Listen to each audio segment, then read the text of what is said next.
Hello, welcome to tutorial for you channel. In this video we will discuss about SQL.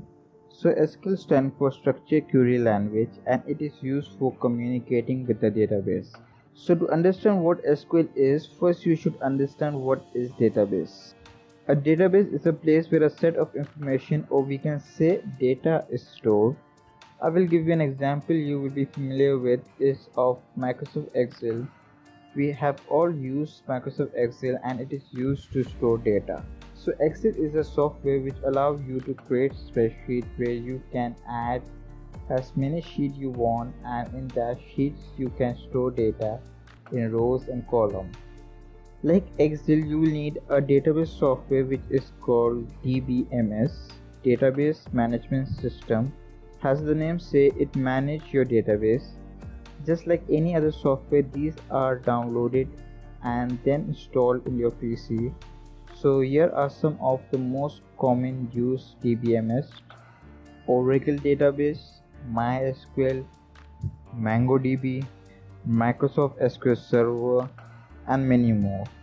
You can create database just like spreadsheet in this DBMS, and in that database you can create tables.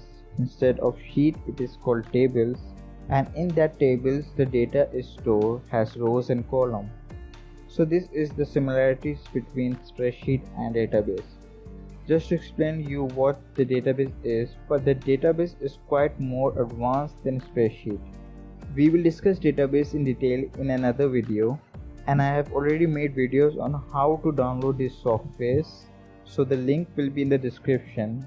So after downloading any of this software into your PC, you have to write SQL statement, or it is also called SQL queries, to create a database, to create a table in that database, to insert data in that database, retrieve that record, retrieve all records, update that records, and delete that record.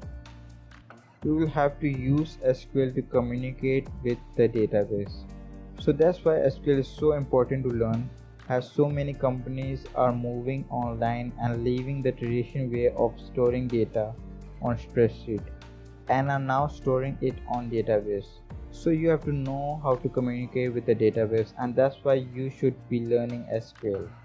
And there is a complete course coming up for beginners.